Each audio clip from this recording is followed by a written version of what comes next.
The Rough Drafts podcast is sponsored by Unicorn.com, the world's premier esports betting site. Bet on your favorite games like CSGO, Dota 2, and League of Legends, and earn Unicoins through successful bets, or use Unicorn's exclusive Connect program, where you can earn Unicoins just by playing some of your favorite games. Use your earnings to enter Unicorn's raffles for exciting prizes like Logitech peripherals or CSGO skins. So join Chase and Walter and prove who really is the esports gambling expert. Unicorn.com. Log on today.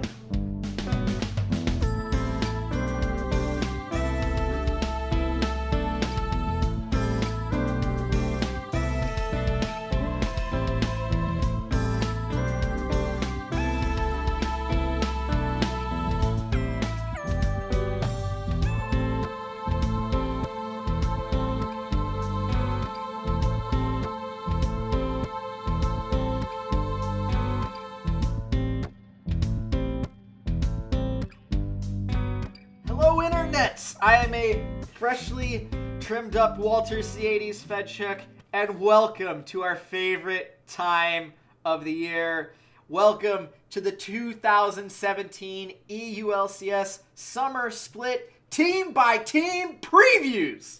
Yes. I am stoked because that means we're done with an awful mid-season tournament that I absolutely hate. Just want to hammer that point home again. Technically, this is coming out probably before the finals between SKT and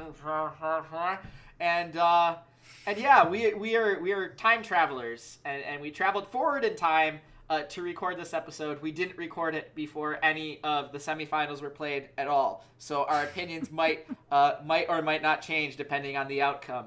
And when I say we, I of course mean your second favorite co-host on the Rough Drafts podcast, Mr. Chase, RedShirtKing Wassenar. Chase, how are we doing on this lovely, lovely morning? You know, I'm doing well. I'm doing about as well as G2 should be feeling right now. You know, this is a team that we had this narrative about them struggling in international events, and it was completely deserved. And I'm not going to say that MSI was a complete win across the board, but at least so far, they've done more than enough to get to, the semifinals. And depending on how that series worked out, I'm probably feeling okay. I'm not expecting them to beat World Elite. It's going to work out for them, I think. I think that there are a lot of pieces with this team that are coming together overall, and the things that they can fix are things that I think are fixable if they spend a lot of time heading into summer really thinking about it. Question's going to be whether anyone pushes them to actually change these things, because as we've seen, they got away with a lot in regional play that has now come back to haunt them a bit in international play. I will say that even though the Unicorns of Love in the finals, it was a 3-1, two of the losses were closer than they were last year. And two of the losses were closer than it was at the beginning of the split. So I think some teams here are getting close to that. Like we did in the spring, we're going to go through the roster real quick. The roster is the exact same. So we expect, unless they make some really, really weird change between now and Tuesday, which is the official roster lock. But this is the roster we're going with. It's Expect in the top lane, Trick in the jungle, Perks in the mid lane, Sven and Mithy in your bot lane, head coached, of course, by Young Buck, and there's Weldon Green in there, too, doing who knows what. So, Chase, let's just go real quickly about their performance from last split. What did you think about it? What surprised you, if anything, did? Well, I guess the number one thing that stands out is how unsurprising all of that really was. Look, G2 went the entire summer split without dropping a series. They did have a couple ties because we did best of twos, which were silly, but we did it. And now they just kind of steamrolled over most of the league. Roccat surprisingly was able to give them a little bit of trouble, I think, because they threw out these weird compositions that G2 maybe wasn't expecting at the time. But when G2 is allowed to be G2, it's very difficult to beat them. They have a very good understanding of that 20 to 40 minute decision making. So you really have to take it to them very early if you're going to stop them. And mechanically, that's always going to be difficult to do because these players are talented.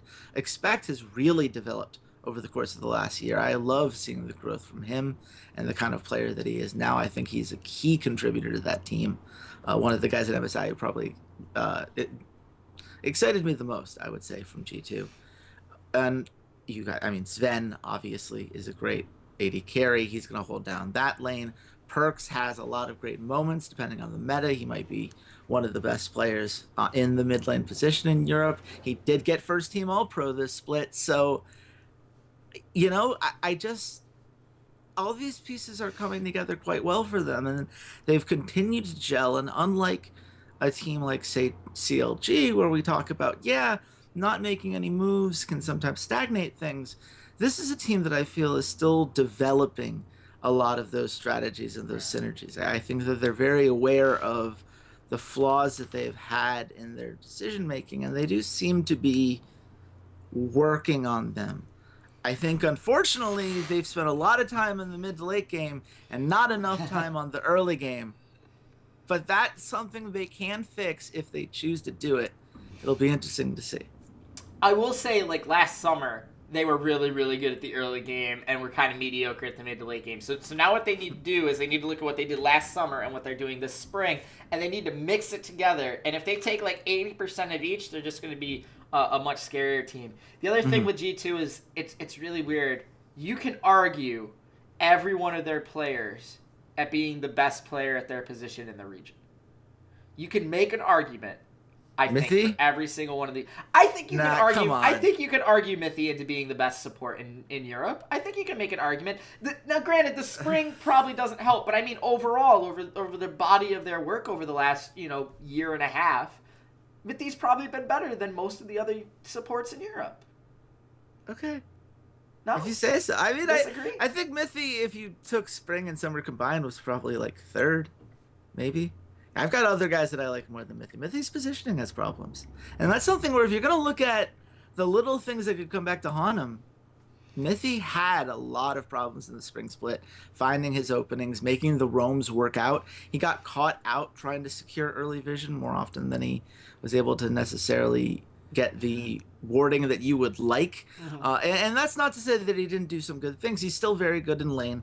I think that that's going to continue to be the case. He and Sven have great synergy with each other in games where they didn't ask him to do too much on that movement perspective. He did quite well, but that's still a flaw. And I think that in general, Mithy needs to prove that his champion pool is going to be able to keep up. He's a lot better on the melee champions. Okay. He's got his strengths. He's got champions I think he's great at, and I think he has champions where he's just kind of okay. Which, I don't think is a bad thing. It's not a criticism necessarily, but there were some champions this split where I was underwhelmed.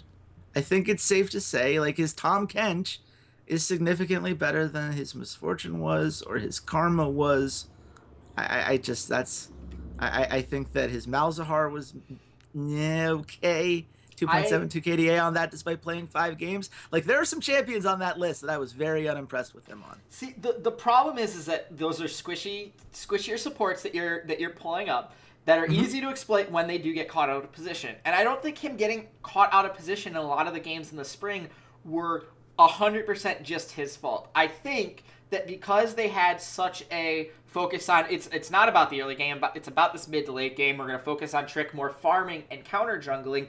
Him and Mithy weren't paired together a lot. If you go back to the summer, him and Mithy were in each other's back pockets when Trick would go and do these invades and when he was doing these ganks. He would leave lane for very long periods of time because you trust Sven to 1v2 in that lane and you're pulling the other support out of lane.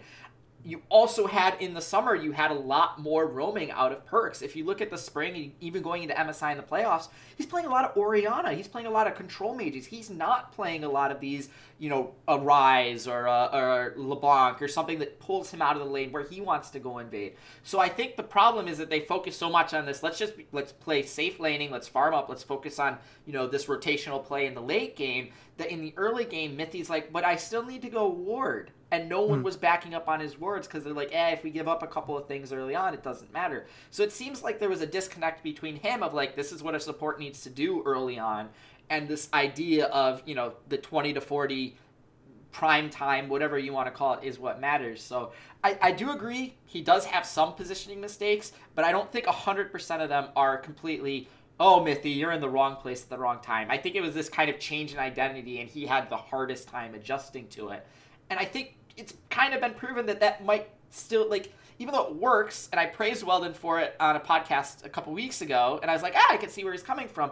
I don't think you can go all in on the first 15 minutes doesn't matter, and 20 to 40 matters 95%, 95% of the total weight. So, at the end of the day, Chase, they are back to back European champions. Yes. They have represented Europe in the past 3 international events. They had a 400-day undefeated streak. They're really good. Only knocked off by your guys in Roccat. Yeah. I gotta ask you, brass tacks, what's your prediction for this team going into the summer? I mean, I'll put it this way, right? Like, I can nitpick on Mithy because the rest of this team is so good. Like, there's so much talent on this team. Their decision-making as a whole, I think their rotational game has gotten better. I think that Trick, whatever you want to say with him on the international stage, and he deserves a lot of criticism, very underwhelming at MSI. I think that there are clear issues.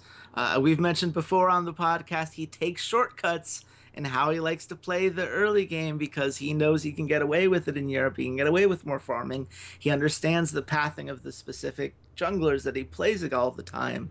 I think that he takes some shortcuts in that regard. But, in Europe, the guy's been a legend. The guy has been constantly finding those openings and constantly just taking away so much of the enemy team's jungle. Again, 56.3% jungle control in the regular season last split. That's absurd. I'm going to keep citing that because it's absurd. This team's really good. And I still am not seeing, a lot of the teams that I thought were close to them this split didn't make many moves. So you have to ask yourself, do I think that those teams are going to grow in the same period of time that much more than G2 is going to as they try to maintain their lead? And I mean, right now they're the champs until someone proves otherwise, and I don't see anybody. So you're saying they're winning? I'm saying they're winning. They're winning Europe again. Look, I feel the same way whenever we talk about like TSM in North America, and I'm sure we're going to do that very soon. Like this is just what happens now. Like G2 is going to be in the finals. They have more than enough talent and understanding of the game to make sure that they're going to get their way back to that series. I'm just not going to bet against them anymore. It might be boring, sure. And if you look at all the comments on our YouTube videos, a lot of people were wishing that it wouldn't be G2. But you know what? It's G2 until someone makes it not G2. And right now, I don't see anybody who is going to take them out and make it not G2, at least without a substantial leap forward. Or maybe some drastic roster moves that just haven't happened at the time of this recording. So, yeah, all hail the once and future kings, G2. Shout out to you, Ocelot. You've made a pretty great starting 5 here. I agree. I also think G2 are probably your presumptive preseason favorites to win the European title. Unicorns of Love, I thought they were closer than I think you did. I think some improvement. Hillsong, like you say, Mithy, champion pool issues with what the meta's like. I think Hillsong is like right in that boat. But we can talk about Unicorns Love when we get to them. But yeah, presumptive favorites for the championship. I also think they have the MVP on their roster for the summer split. It won't be Trick. It'll be either Perks or Expect, I think. And I would probably put the money down on Expect. I just have a gut feeling. I have a gut feeling about him this split. He's had the 2 splits where now he's like steadily improved.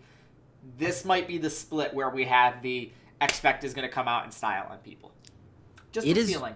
It's really hard for top laners to become MVPs.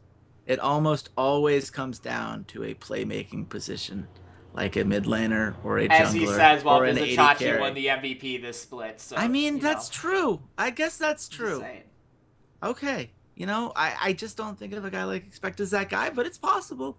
I'd love to see it. Expect has really impressed me, and I still love that Gangplank pentagram he made in the EU finals. I love it. Keep doing things like that, G2. You're not going to become the face of EU that everyone roots for in that way, but you could be great heels. It's totally in your power. Make the switch already. God. It's time for a turn. That's all I'm saying. The wrestling has just totally seeped into the podcast. And that is a podcast. That has been day one of our European team-by-team preview for the 2017 Summer Split. We got G2 out of the way. I think we're both sick of talking about G2 because of MSI, and we've talked about G2 for like 4 weeks straight. And we're probably going to feel the same way about the team we're talking about over in North America today. So go ahead, check out that video. It should be right on next if you go through the old uploads and like that. You can follow me at Ceades_LOL. Tell me why I'm a genius in 3 months when Expect wins an MVP award. Chase, where can they find you? You can find me at RedShirtKing. I'm sure all of Mythy's fans would love to talk to me after the segment I just made. But honestly, I love talking to all you guys. I read all the comments. I go on Twitter and talk to as many people as I can. So definitely let's keep the conversation going. I'd love to talk more about where people see this G2 team moving forward. Absolutely. And speaking of fans, I think you guys should come back tomorrow because I think some of the most dedicated fans in League of Legends and some of the most fun are going to enjoy the team that we find at the end of the rainbow tomorrow. So until then, goodbye, Internet. Hey there, Ceades here. Thanks for checking out the podcast. And if you enjoyed today's episode, consider supporting us at www.patreon.com/roughdraftspod. For just $1 a month, you can join your fellow listeners in our patron-only Discord channel and help keep the content coming, or join our VIP club where $1 a show or $8 a month gets you first priority on all patron content like our patron-only Q&As. And check us out on all of our social media, Twitter @RoughDraftsPod, Facebook.com/RoughDraftsPod, SoundCloud.com/Esports Rough Drafts, as well as on iTunes and YouTube by just searching for the Rough Drafts Podcast. Thanks for listening, and goodbye, Internet.